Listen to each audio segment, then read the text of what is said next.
Court is now in session for the trial of Matt on guard. The defense is ready, Your Honor. The prosecution has been ready for a while, Your Honor. For a while? Now, as I recall, we concluded yesterday's session with a big mystery on our hands. The mystery being what exactly was Miss Adrian Andrews' role in this murder. That is to say, is she really connected to the crime itself? Mr. Edgeworth, if you would please inform the court of today's proceedings. Adrian Andrews? She forged evidence that threw suspicion onto Mr. On Guard, and then proceeded to escape the crime scene by wearing a nickel samurai costume. The guilt of these actions are those from which she cannot escape.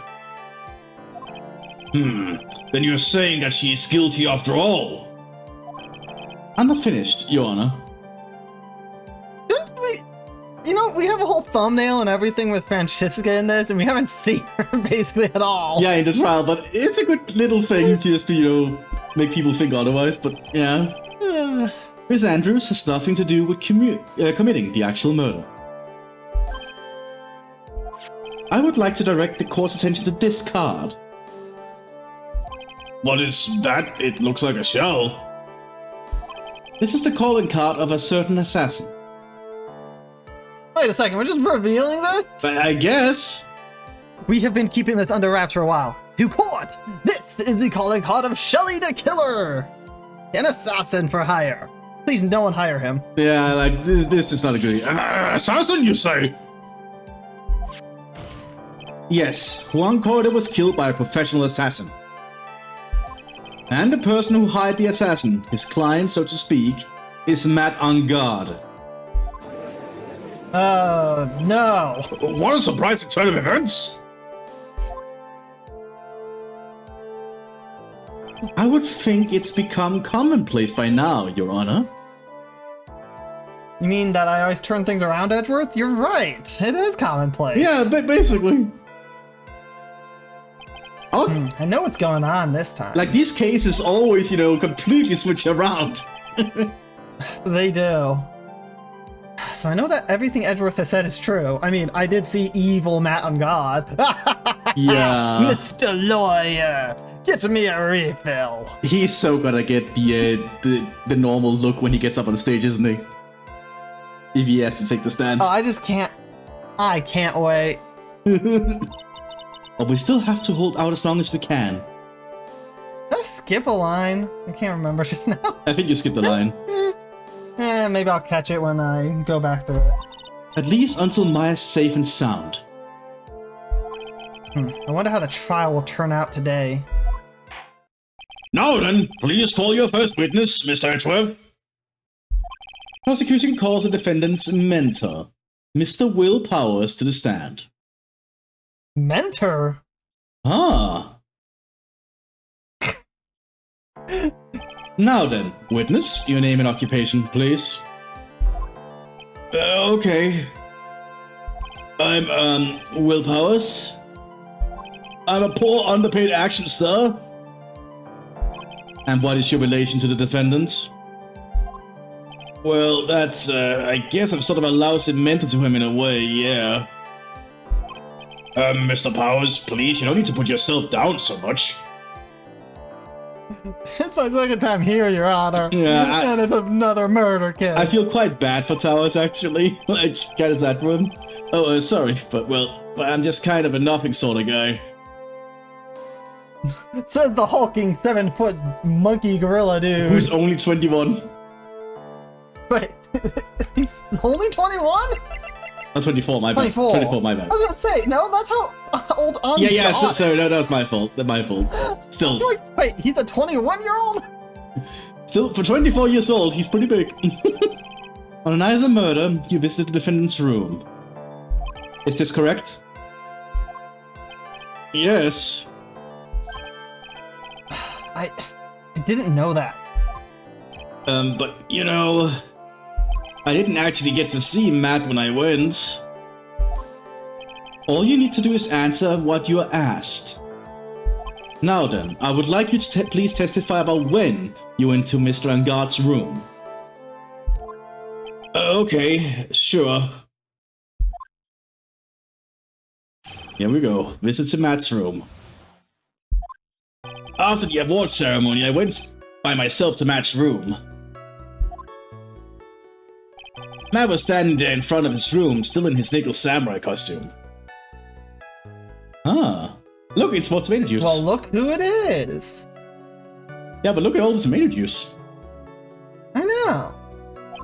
He was talking with someone. At first I thought it was the bellboy. I watched the two of them for a while, but then I gave up and went back. Stalker much? I had guests with me that night, and I couldn't make them wait for me. And who were your guests, Mr. Powers?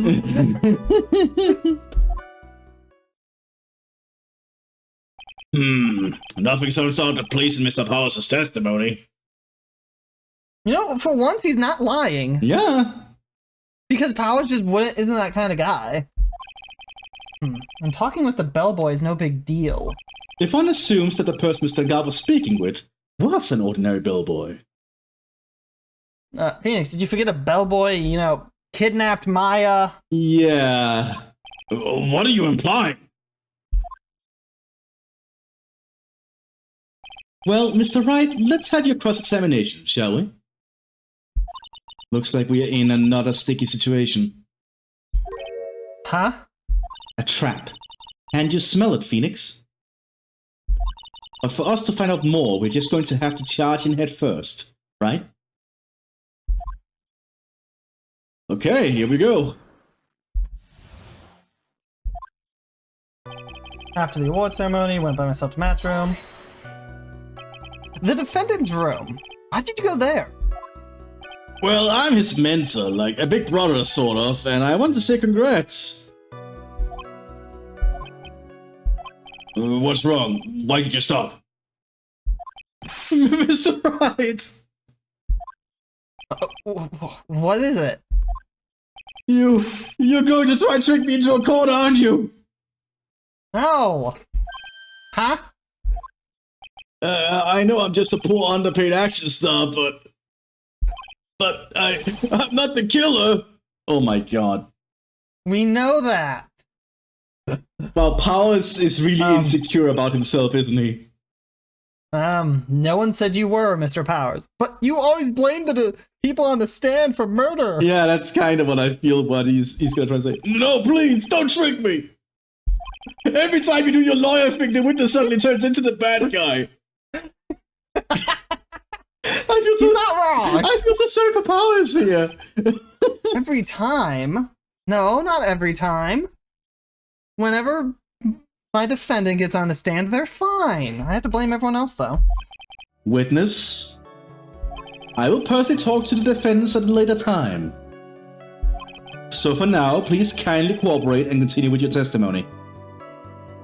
Like, Phoenix is not even thinking Powers is a killer. Yeah. He knows everything. We know- It's just he can't do anything. We know Powers isn't a killer because we know what kind of person he is from the previous case too. Like, he's a children's man, you know. That's what he is. Sorry. So, you went to the defendant's room and then? Hey, wait a minute.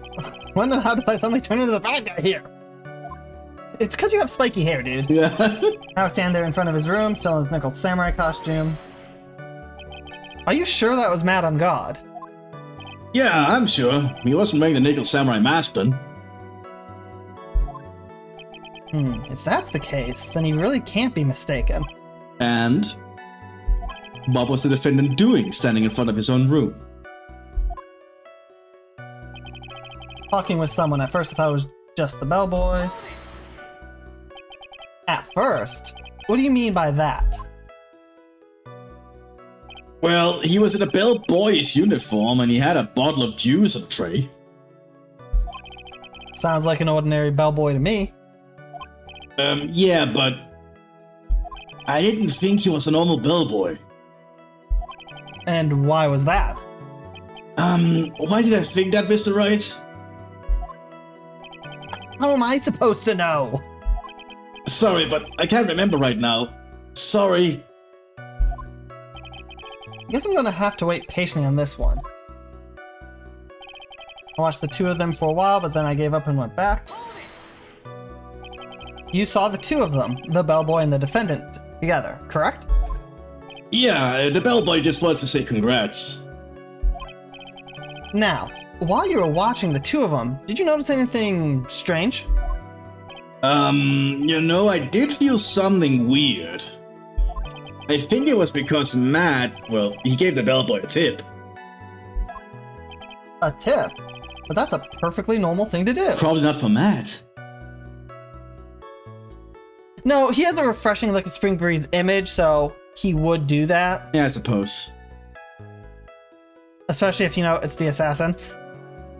Unless the tip was in like a few $1,000s, if not more. So how long did you watch the two of them? Not more than a minute or two, I think. I guess with me that night you couldn't make them wait for me. Who are your guests? You. So who are these guests you're talking about? Oh my god. And do you have proof they were your guests? You guys, of course. You and Maya and Little Pearl. Who 2 out of 3 of them are not here right now. Now, who's that lady next to you? Oh, that's Maya's big sister. Ignore the fact that she died like a year ago. Wait, what? I thought it would be really rude since I invited you guys if I disappeared on you. And that's actually quite thoughtful. So I went back to my seat pretty soon after seeing Matt in the hallway. This is like squeezing water from a stone. Probably pointless to press further. Do you remember this incident? Did Mr. Powers leave his seat that night? I don't remember that happening at all. Maya was making such a rack in her hyper state. You mean her normal state? I ended up focusing on her. I see. In any case, from his story, he probably wasn't gone for very long.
I want to read a little bit more about it.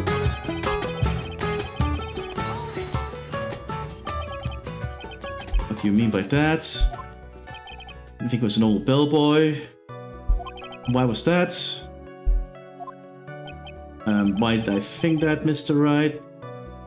I still find that very weird. Hey, wait.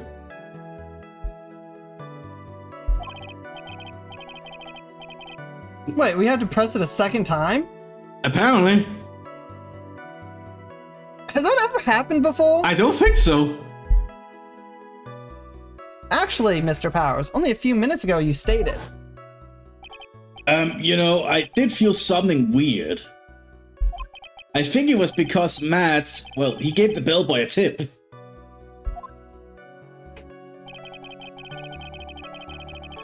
Could it be that you felt something strange about the tip-giving incident itself? Ah, yeah, that's it. You really know your job. Do I? Mr. Edgeworth? Yes, Your Honor? This bellboy, he wasn't an ordinary one, was he? Perhaps we should let the witness tell us. Very well. Mr. Powers, please amend your testimony. You mean about the bellboy, right? Okay. Matt gave the bellboy a tip. Ah, okay, here we have something, okay. So he gave the bellboy a tip. What's so strange about that? Well, you see, Matt's not a poor penny pincher like me. I was trying to figure out how much it was because it really shocked me. Oh, but was that right? It was like in the thousands. Probably. How much it was? But that's when something even more surprising happened. The bellboy was putting the tip he got in his pocket. And that's when I got my first good look at the guy's face. I was really shocked. I'm afraid I don't follow at all. It sounds like Mr. Powers was surprised twice by this event. I wonder which of his shocking moments I should ask about. On God's tip? Or the face? Okay. I mean, both are important, but for different reasons. I'm more curious about the tip because if it was like thousands of dollars, that would really be something off. The defendant is a huge star. He can afford to give generous tips. Wouldn't you agree? Sure. But giving him that much was maybe a little too much, I think. A little too much. Would you please clarify for the court? About how much would you say the defendant gave to the bellboy? Honestly, I don't know. I can't even begin to guess. And why is that? Because he gave the bellboy a really fat roll of cash. A roll of cash? Okay, so yeah, we are literally talking tens of thousands of dollars here, aren't we? Well, how interesting. That certainly was a very generous tip, wasn't it? I thought it's thousands of dollars worth, yeah. Yeah. Because I'm assuming those are hundreds. If not, they're just $1,000 bills. A very fat roll of We cash. don't have $1,000 bills. Oh, you don't? Huh. No, our biggest bill that is circulated for, the average person is 100. Okay. That tip can hardly be called a tip, Your Honor. The judge is beginning to look awfully suspicious of us. Uh, I mean, what can we possibly object to? Yeah, I don't think we can we? I don't think so. I'm waiting to see. There's nothing I can really object to here. I mean, who can argue that a fat roll of money isn't really hot? Objection, Your Honor. So suppose I'm wealthy and I like money. so suppose that roll of cash was not a tip. Then what was it? Payment, Your Honor. Payment? Isn't it obvious? For the murder of Juan Corridor. Then the bellboy with the saw. Yes, he was the assassin. Oh, Powers just slumped over. You can just see how insecure he is, even from the back. Now hold your horses now, Mr. Edgeworth. You don't have any proof of this, do you? Have I ever been unprepared to support my claims, Your Honor? I have here the card Silly the Killer left at the scene of the crime. Shelly the killer? He is the person the police's special investigations team has been chasing for ages. And let's just make this public knowledge now. Yeah, totally. Let's just make this public knowledge. I'm certain that the person the witness saw was this very assassin, Shelly the Killer. Really? What's wrong, Mr. Powers? No, nothing. Something just clicked in my head, and I think I just figured something out. You mind sharing with the class, Mr. Powers? Oh? Actually, I saw the bellboy again later on that night. What? When he came to Maya. All right. Mr. Powers, please testify. Tell us what you saw. Yes, sir. Right away. Yeah, he was with us when the bellboy came with Maya, wasn't he? Yes, he was. This time I was in the hallway because I had to go to the bathroom. Okay, maybe this isn't the scene then. Oh, okay. And that's when that bellboy suddenly came out of the room. Of course, when I say room, I mean Juan Corridor's room. Now that I think about it, that bellboy did seem kinda out of place. Yeah, so he had to be the assassin, I'm sure of it. I mean... Thank you very much. That is all we need for now. Huh? But I'm not done. There's still more. Let us first establish that the bellboy was truly Mr. the Killer. Then we shall see. So the bellboy came out of the victim's room. And if the bellboy really was the assassin, then I think the answer is fairly obvious. That would be correct, Your Honor. Well, Mr. Wright, I believe it's your turn to entertain and make us laugh.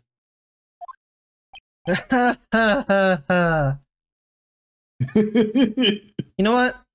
Just because this is painful, I need Moe's laughter here, Mthis.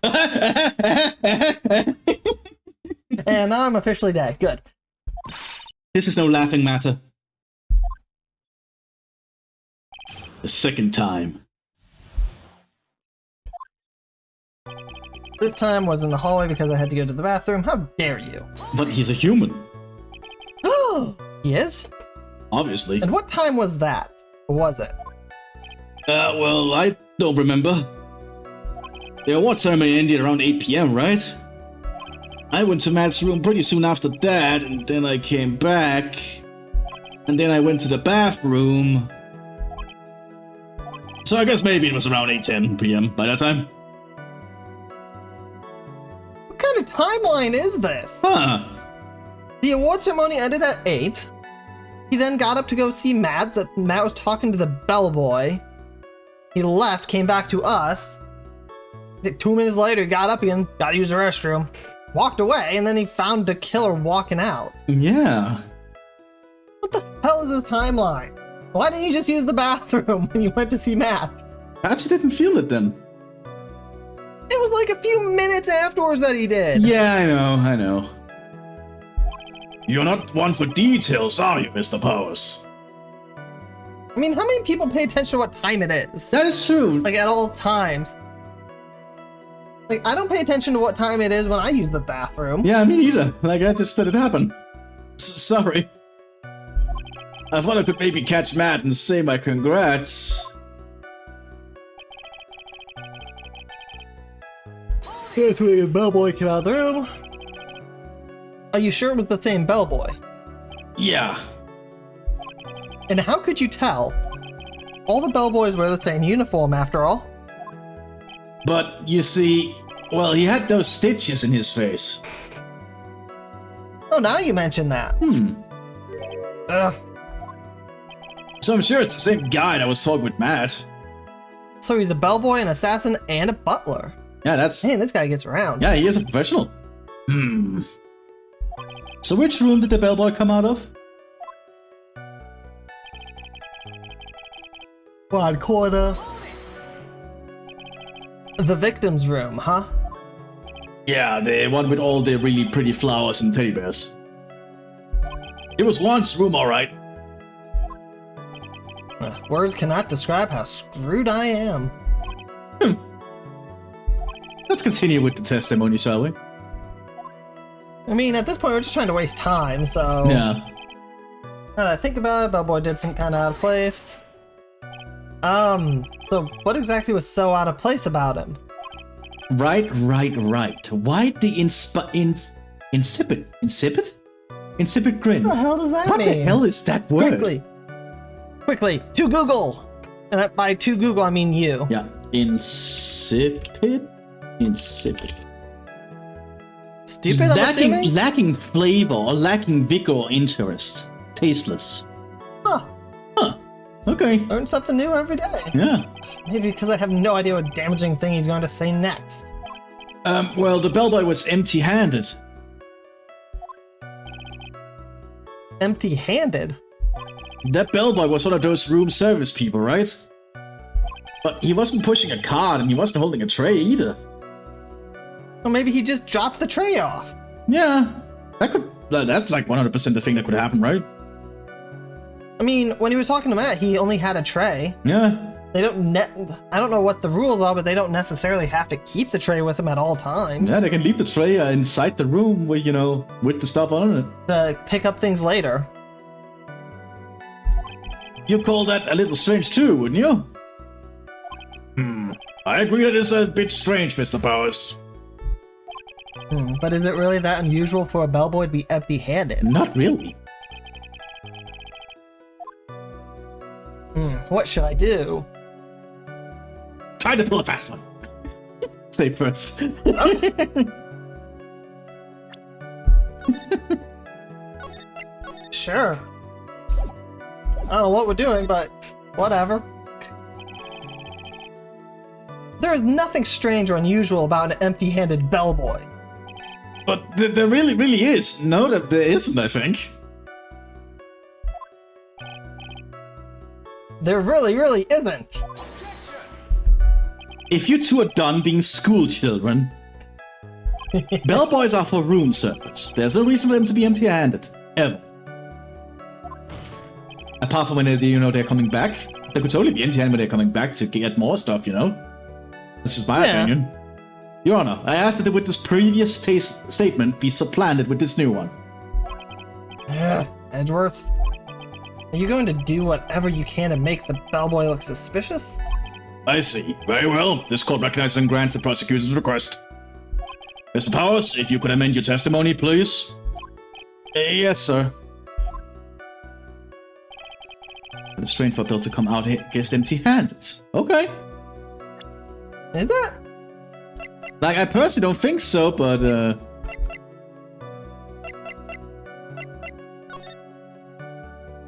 yeah, you can see the tray. The tray is on the table. And that's the exact... So it's not strange. He delivered the tray along with the wine. Yeah.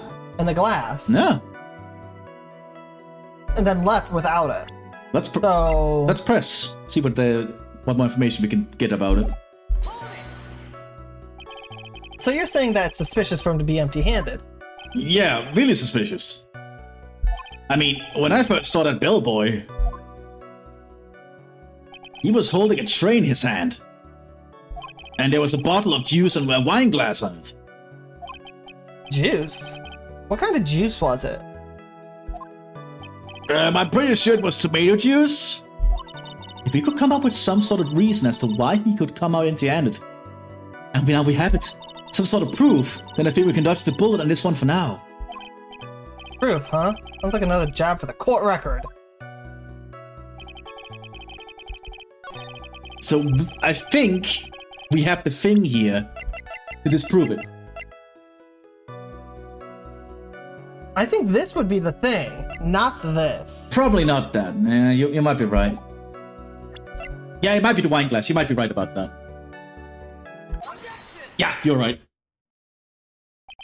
Mr. Powers. Yes? You're easily influenced by other people's words, aren't you? As soon as you heard that the bellboy might have been the killer, you got caught up in believing it must be true. But isn't he really suspicious? He's got all those stitches and... Oh? A baseball has stitches. Are you saying all baseballs are suspicious because they have stitches? Oh my... This is so fucking stupid. What the hell is this? Well, it's also, I mean, what about him being empty-handed? I would like to ask the court to please take a look here. Aha! See? This is the crime scene. There is a wine glass sitting next to Mr. Corda's body. The liquid inside this glass is tomato juice. And now, if you would look at what is on top of the table in the lower right corner here, the text box is currently blocking it, so no one else can see it. Unfortunately, there we go. Anyone can clearly see that it's a tray with a bottle of tomato juice on it. The bellboy had just brought this into Mr. Corda's room. He left the tray in the room, which is why he was empty-handed when he left. Yeah, which is why it's not suspicious at all, because that's entirely normal, you know. But... I don't know how normal it is to leave the tray itself in there, but... Well, it's so you can collect... I don't really go to hotels or anything either. I think my logic would be you leave the tray with the things so they can collect it easier in the future, you know, when they're cleaning. Because you can just place the things on the tray, then they can come in and collect the tray with the stuff on it. I mean, yeah, but that assumes your customers are willing to keep the stuff nice on there. That is true. But this is a very fine, high-class hotel, so, you know... That would mean that the bellboy had seen and left a dead body in the room. Unless... No, not necessarily. Unless Corda was not dead by the time he arrived. Ah, But can you prove that Mr. Corder was already dead at that time? Mr. Edgeworth, Yes. I blame you for leading me down this route. Oh my god. I'm terribly sorry. Are you gonna turn evil now, Edgeworth? Oh no. What is with him? And why is he laughing? Witness, isn't there one more thing you would like to share with us? Is there? The bellboy was empty-handed. Or should I say, empty-handed. I recall you had something interesting to say about his hands. Oh yeah, I almost forgot. Oh no. Huh? What? The bellboy, he was wearing gloves. Which is why his fingerprints are not on the glass or, the tray or anything. Okay, them not being on the glass and stuff could make sense. But the tray, yeah. But do no other bellboys wear? I don't think we've seen any other bellboys. We've only seen the other one in the previous case, and he also had gloves. Like white gloves. So, he's an assassin. It might just be, Arrest him. it might just be because it's a fancy hotel, Yeah, gloves. Yeah, pitch black, leather ones. Okay, that is different, because the bellboy we saw in the other case had white gloves. Yeah, those make sense, but pitch black leather ones? No, those don't really make sense for a bellboy. That is something you wear if you know you're going to use your hands for something that is very strenuous on. That's why you wear leather. Of all the other bellboys don't wear gloves like that, right? Black leather gloves. Why didn't you mention them earlier? Sorry, it slipped my mind. Yeah. Boy, does this make the bellboy look really suspicious. Alright, gotta focus. Can't get lax here. So what if he had gloves? A lot of bellboys wear gloves, and maybe he just likes better gloves than other bellboys. I don't know. I like to wear pitch black leather? Come on, Wright. That bellboy was wearing black leather once. I mean, if this wasn't a fancy hotel, I could believe they would let some leeway, because some people just have preferences for what they wear. Oh, yeah. Maybe he has very sensitive hands, and so he needs thicker gloves with special lining inside to be comfortable. Yeah, that's true. And so the hotel allowed him to wear it. That's true. That's actually one way you could look at it. I don't know if a fancy hotel would be that way, but it's logical to think that a place would allow their employees to be convenienced to some degree, as long as it matches and looks fine with the outfit. Oh, yeah. But like this place looks like super fancy. We did see the hall after all. Yes. Yeah, I don't think this place would specifically do it. That's why I said a non-fancy hotel would give some leeway on that. Here, not so much. So, a football is made of leather. Are you saying all footballs are suspicious because they are made of leather? Phoenix! Oh. But that man, he received a large roll of cash from the defendant. And then he was leaving the crime scene wearing black leather gloves. I don't think that even someone like myself can believe it was just another bellboy. It seems that we have finally come to an understanding. Now then, witness, please continue with the rest of your testimony. The rest? Oh yes, please tell us more. Okay. The second meeting. Okay. After leaving Juan's room, the bellboy went and knocked on Matt's door, just like that. That's actually big information. He gave something to the person inside the room. Then the old guy just left without even going into the room. After that, I went to the bathroom and then back to my seat. So the bellboy, after leaving the crime scene, next went to the defendant's room? And then stabbed the defendant. Yeah, I kind of saw that by accident. Some accident? I'd say you saw too much. And all of it was suspicious to high heaven. I think it's safe to say that we can no longer consider this bellboy to be normal. Now then, let's get started, shall we? Mr. Wright, your cross-examination, please. Yes, Your Honor. Okay, here we go. After leaving the room, he went and knocked on Matt's door. Is that what you saw while you were busy spying? Really, Phoenix? Excuse me? I may be poor underpaid action star, but even I wouldn't stoop to spying. Well, I think the point is, where did you watch all this from, Mr. Powers? Oh, from the door of the bathroom with my left eye in sort of a sneaky spy-like. I knew he was spying. Please, does it really matter if he was doing it over or underhandedly? What did the bellboy do next? That's all I care to know. Gave something to the person inside the room. I said, hold it! Okay. That's better. What kind of statement is that? Please elaborate and give us a few more details. Oh, okay. I should probably ask him only one question at a time. I kind of want to know what was handed. Yeah, what was handed? He gave something to this person? Yeah. And what was this something? If I remember what it was, I wouldn't be calling it a something, would I? But this implies that something was removed from the scene of the crime. Wait. I think I got it. Check the court record. The bear. I think that was removed.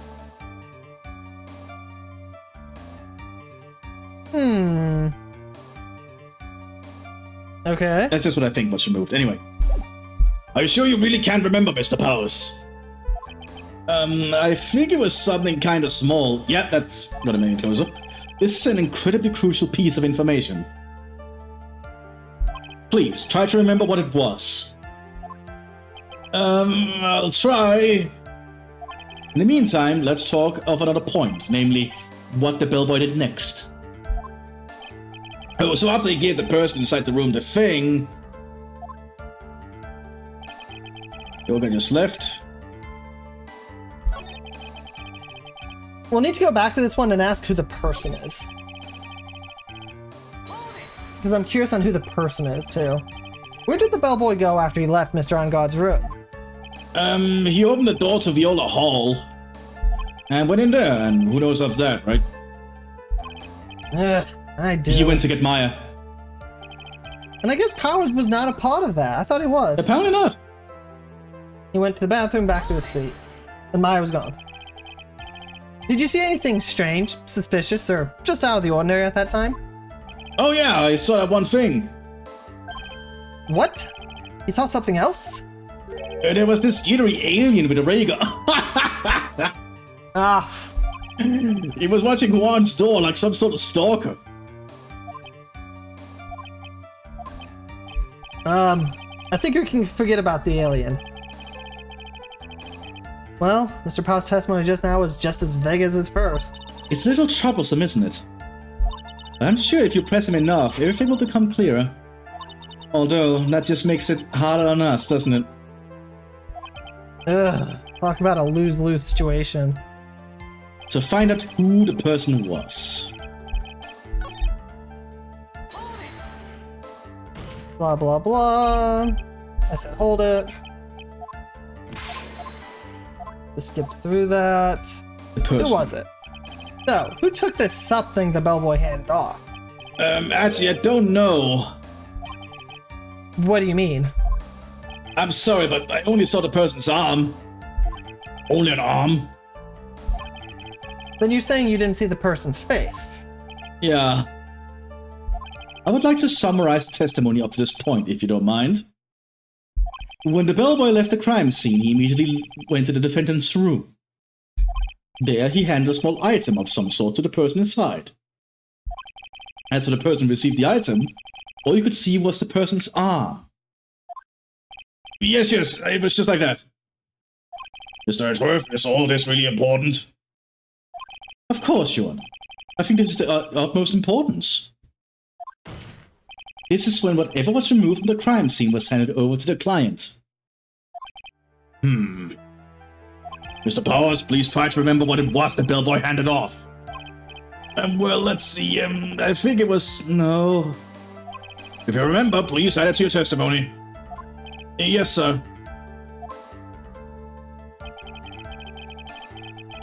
If I saw it... Wooden statue. It was the bear! Wooden bear figurine.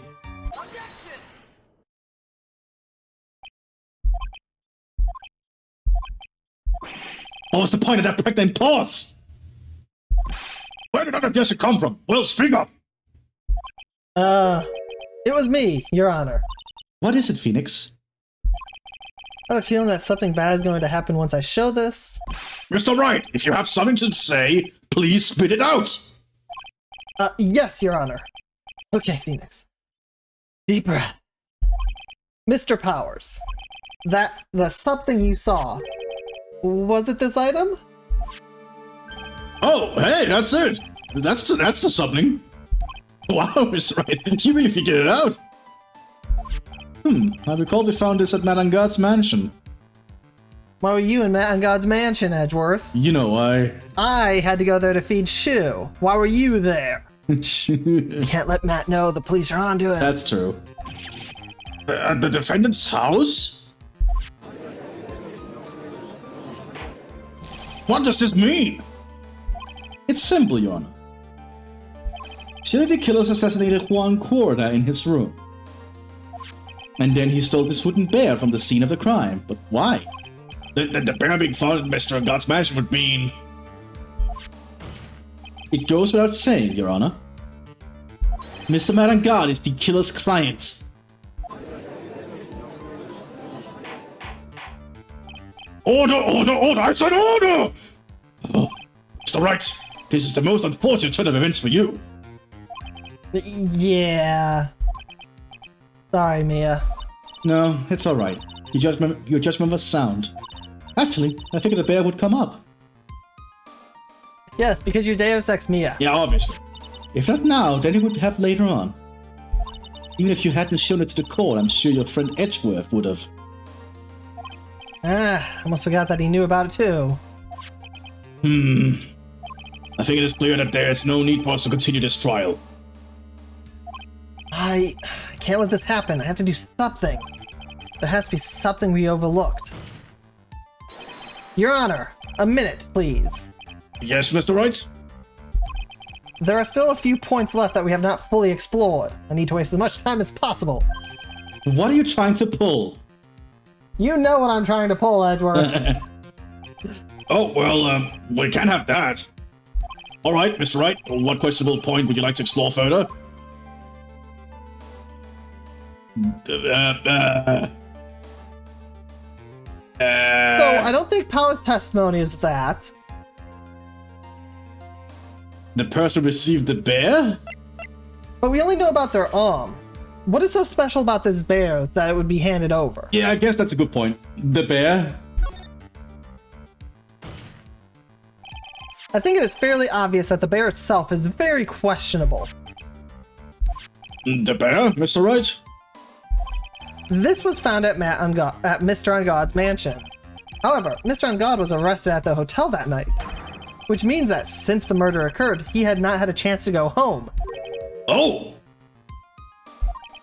I think Your Honor has already figured out what I'm trying to say. It is not possible that it was Mr. On God who took this bear to his mansion. Why, that's very true! We didn't even consider that point, Mr. Wright. There was no way, time-wise, for the defendants to have taken this bear home. Disaster averted it. Fuck! You haven't gotten the best of me yet, Mr. Wright. Huh? I remember it clear as day. I remember what you muttered to yourself at On God's mansion. We have this area completely surrounded. There is no way for him to escape. Can't believe it. That butler, all this time, he was the killer.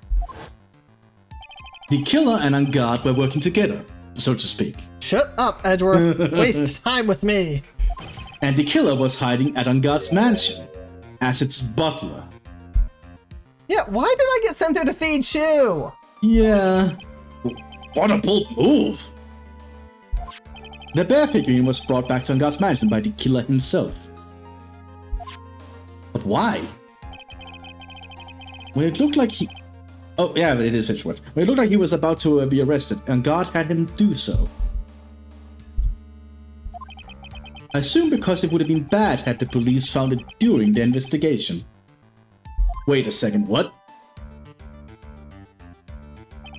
That sounds weird.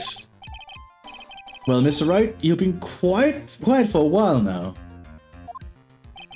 This is too much. Is there anything I can attack at all? I have to find something else. What do you do now, Mr. Wright? Do you plan to... I plan to expose a clearly shaky place in Mr. Power's testimony. What? There's still another one? Yes, there is indeed, Your Honor. And it's quite a questionable point. What are you trying to pull? Oh, well, we can't have that. All right, Mr. Wright, what questionable point would you like to explore further? The person who received the bear? There was one thing in Mr. Power's testimony that was very unclear. And that is the identity of the person who received the bear. He gave something to the person inside the room. Ugh. I'm sorry, but I only saw the person's arm.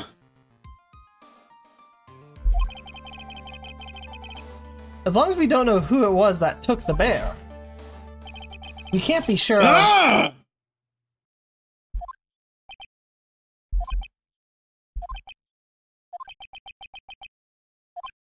What is it, Mr. Powers? If you're going to scream like that, then at least give us a good reason why. Oh, yeah, sorry. Actually, so I remembered. I remember who took the bear. What? Really? I mean, I only saw his arm, but the arm was the Nickel Samurai's arm, I swear it. You've got to be kidding! Are you sure of that, Mr. Powers? Yeah, I'm sure it was the Nickel Samurai.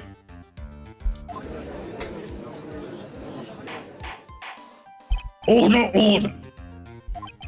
Looks like you've dug your own grave yet again. How many times is that today? I've lost count. So the person who took in this little bear was the Nickel Samurai. But there was two people wearing the Nickel Samurai costume that night. Indeed. And as we all know, Mad on Guard is Nickel Samurai. Thanks to the defense, we've made it all the clearer. I think we've heard enough. We now know why this bear figurine was at the defendant's mansion. As well as who it was that received the bear from the assassin in his room. Everything has become very clear. Client, who hired the assassin to commit the murder, was Mr. Man on Guard. I see no reason for this trial to continue. Therefore, I will now hand down my verdict. Thank you, Your Honor, for your understanding. You see, Mr. Wright, you could not win against the truth, could you? I'm not trying to win against the truth. I'm trying to buy time. Ugh, I knew it would turn out this way. After all, what Edgeworth has stated is the truth. Any last objections, Mr. Wright? Yes, actually. Well, do I? What should I do? Yes, we have the... Raise an objection. We have an objection. We have no choice but to raise it to begin with, so... I will now announce... No, you won't. There's only one way for me to drag this trial out. The only thing I have left is this one dirty trick. Your Honor, right now we have these two reasons to believe my client is the assassin's client. Reason number one, he accepted the bear figurine from the assassin. Reason number two, that very same figurine was found at the On God mansion. However, it's possible that this is all the work of a certain other person. What are you saying? Oh no, I know what you're going to do with What this. I am saying is, it's possible a different person is the killer's real client. Oh no. Oh, that poor woman. I know. The real client. Yes. Tisk. Is this all you have? Work with me, Edgeworth. Now then, Mr. Wright, let's hear your theory. Who do you say is the killer's real client and therefore the real murderer? Adrian Andrews. Oh. This poor woman. Yeah, this poor woman. Adrian Andrews? Yes, we already know that she tried to frame Matt on God for the crime. By wearing a spare nickel samurai costume. Ah! Then it did the nickel samurai's arm that I saw. That could have very well been Miss Andrews. It wasn't, but it could have been. What about Mr. Little Joel. Ungard? Hey, Cat. Get in the way. If you would please recall yesterday's testimony. The defendant was taking a nap during the break period. That's right. Then, finding this figure at Mr. Ungard's mansion. It was a well-laid trap set by Miss Andrews. Mr. Edgeworth, what is your opinion on this? Fucking Cat knocking things over. I can't even begin to count the flaws in the defense's logic. Besides which, there is no evidence to support it. However, I can't fully discount this possibility either.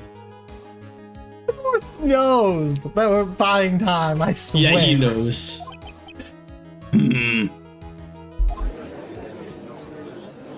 What is with this What's trial? with this trial? Come on, anyone can tell Ungard did it.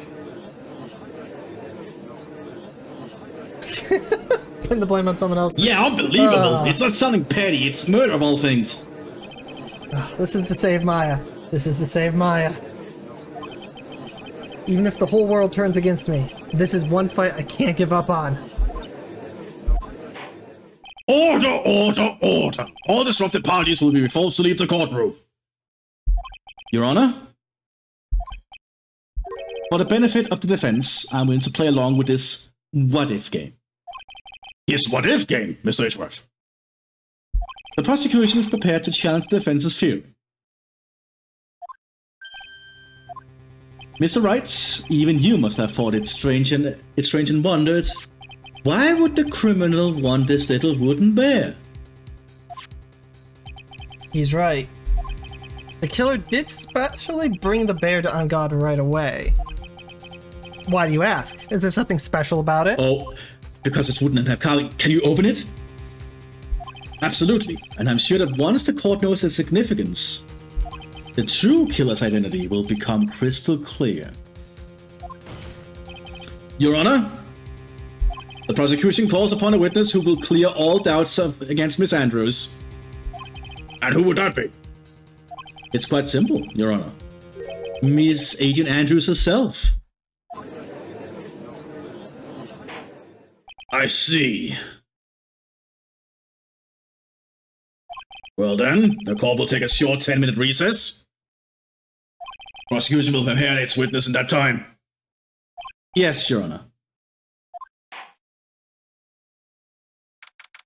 Oh boy, okay.